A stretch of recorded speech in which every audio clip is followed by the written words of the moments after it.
José Woldenberg, déjame presentarte a ti y al auditorio estos dos fragmentos de Jesús Zambrano del PRD, presidente del PRD, y Gustavo Madero del PAN. El tema es precisamente este asunto que proponen del Instituto Nacional Electoral, parte de lo que han dicho. Nosotros vamos a seguir insistiendo en que se cumpla precisamente la palabra empeñada y que en lo que se refiere al Instituto Nacional Electoral está comprometido en los acuerdos del Pacto por México, se acepte, se admita que eso tiene que salir adelante y que preocupantemente las elecciones del pasado 1 de julio en prácticamente la mitad del país dejaron en claro que hoy por hoy el proceso de consolidación de la transición político-democrática en nuestro país pasa por quitarles a los gobernadores el control de los órganos electorales, que tengamos un órgano nacional electoral autónomo. Ese propósito fundamental es que el nivel de confianza que se tiene en el IFE sea alcanzado por los institutos electorales locales que hoy no tienen ese nivel de confianza. Entonces queremos subir el estándar a nivel de lo que hemos alcanzado de transparencia, de vigilancia, de autonomía en este Instituto Nacional Electoral, para que todas las elecciones locales también tengan estas garantías, este piso parejo, esta autonomía. Bueno, parte de lo que han dicho Zambrano y Madero, creo que Zambrano fue categórico cuando dice quitarle a los gobernadores el control de las elecciones, tal como lo analizaste hace unos momentos. Tú dices, supongamos que el diagnóstico atiende una realidad, una parte de una realidad, y entonces hay que aplicar otra medicina, dotar de autonomía real a los órganos de las elecciones, no solo en el ámbito de la organización, sino el jurisdiccional también, porque también implica desde luego el tema jurisdiccional. ¿Qué cosas podrían ocurrir? ¿Qué cosas podrían imaginarse para que eso ocurriera? Para el nombramiento de los consejeros, para el funcionamiento de los consejeros, de los consejos electorales estatales, etcétera. ¿Qué pasa por tu cabeza como para dotar de autonomía real lo que hoy no tiene del todo? Bueno, es que lo que dijeron los presidentes del PRD y del PAN me parece correcto, es decir, quitarles a los gobernadores el control y tratar de que el estándar de funcionamiento de los institutos locales sea similar al del IFE. Bueno, si eso es lo que se busca, entonces la respuesta tiene que ser cómo dotamos de auténtica autonomía a los institutos locales. Y ahí hay varios mecanismos. Uno, el de la fórmula de elección de los consejeros, que creo que debe ser en los consejos, pero con mayorías calificadas importantes, por plazos largos. En muchos institutos se están nombrando a los consejeros por 3 años, es decir, para una elección. Eso los vuelve muy vulnerables. Que esté claro que son inamovibles, salvo por asuntos extremos.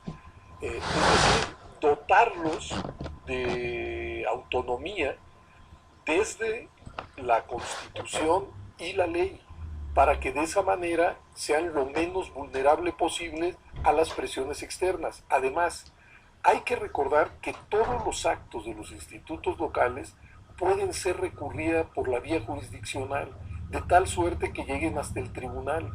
Bueno, a lo mejor, lo que sí está un poco fuera de ¿Proporción? No, lo que está fuera del propio diseño es la existencia de tribunales locales.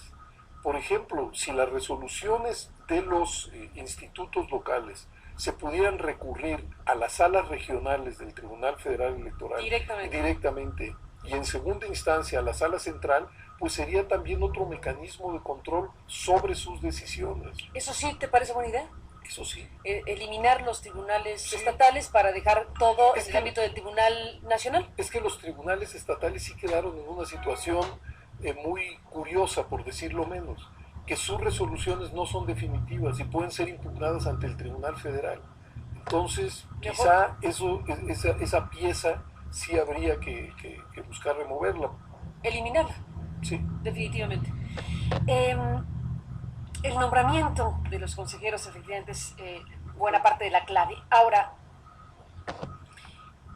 ¿te pronunciarías por algún tipo de intervención federal para el nombramiento de los consejeros, habida cuenta de que en la crítica respecto a la autonomía de los órganos del poder público en los estados no solo incluye en este momento a los órganos electorales, sino incluye al Congreso mismo, a los congresos locales mismos, esta presencia dominante de gobernadores que involucra pues, a los demás poderes y que los somete? Ese es el diagnóstico principal. Entonces, si eso es así, y si se deja, aún con lo que dices, de dejar plazos largos, inamovilidad, etcétera, etcétera, para los consejeros locales, si procede el nombramiento de los poderes locales únicamente, no necesariamente se resuelve el punto principal, que es hasta dónde el gobernador va a intervenir para estos nombramientos.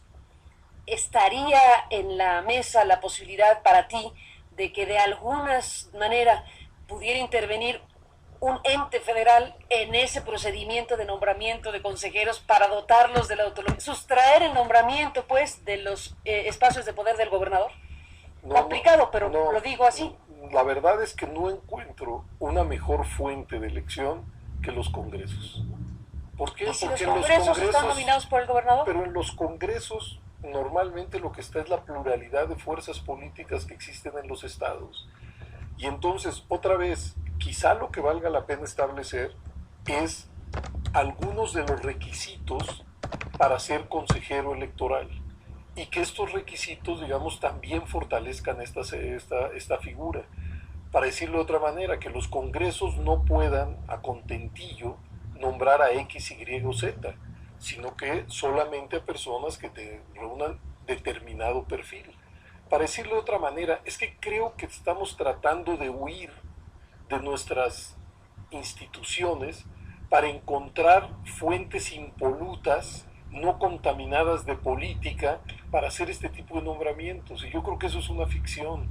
Tenemos que asumir que donde mejor cristaliza eso que llamamos la pluralidad política es en los congresos, y que ya son muy pocos los congresos donde hay mayoría absoluta de un partido político.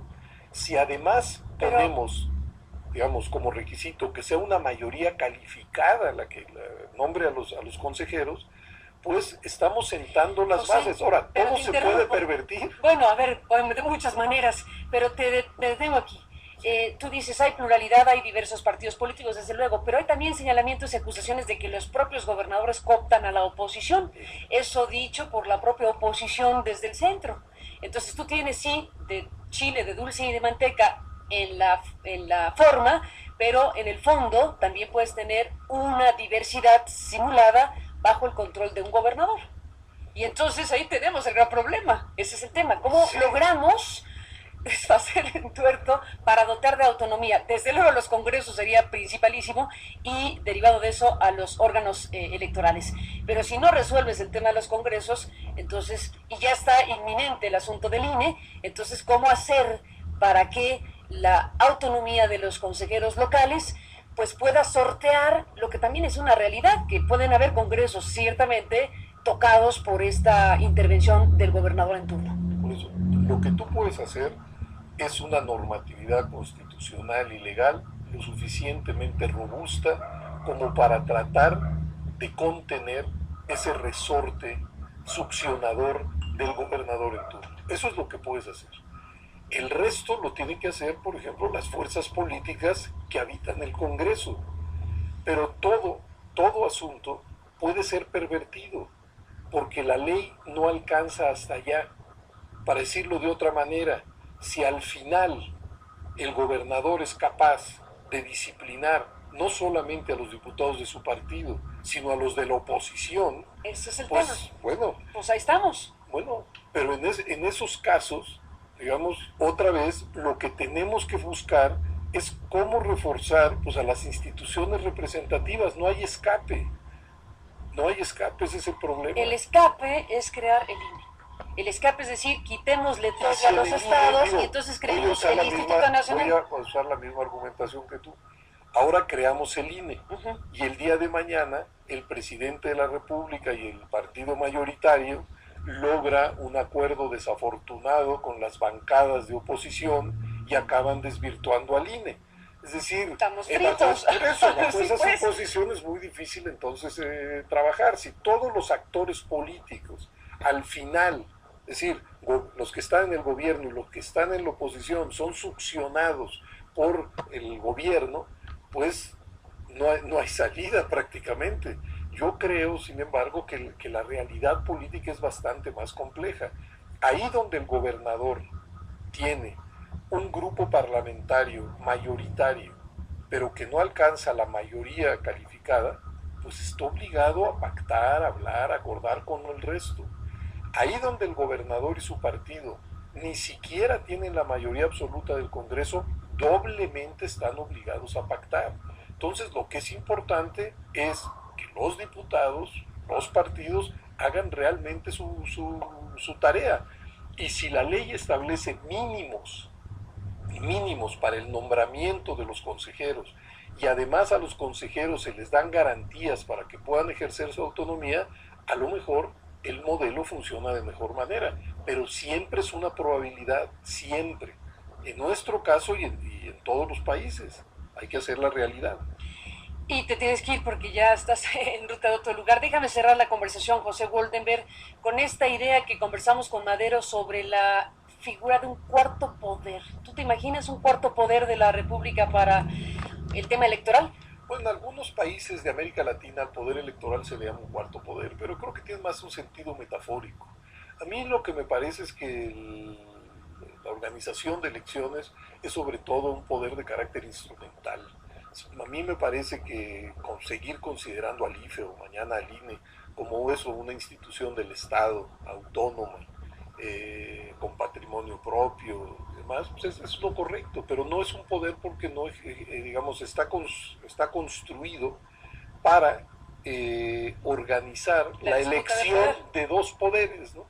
Pero quizá no alcanzo a ver los alcances de esa discusión. Por lo pronto, en tu presencia pública, digámoslo así, dejas abierta la discusión y dejas una postura crítica a la idea precisamente de crear un Instituto Nacional Electoral en México. Sí, yo creo que, insisto, como decíamos al inicio, el diagnóstico y la receta no se corresponden. Y ese es quizá el principal problema del asunto. Insisto, si el problema es de falta o de déficit de autonomía o de no autonomía de los institutos, pensemos cómo construir autonomía. Pues ahí está, José Woldenberg, un gran tema que desde luego dará para mucho de qué hablar, o debería dar para mucho de qué hablar en este país, desde luego, y seguiremos muy de cerca toda esta discusión. Gracias por estar esta mañana aquí. Gracias a ti, Carlos. Como siempre, José. Gracias, un abrazo, y volvemos después de la pausa con más temas para usted.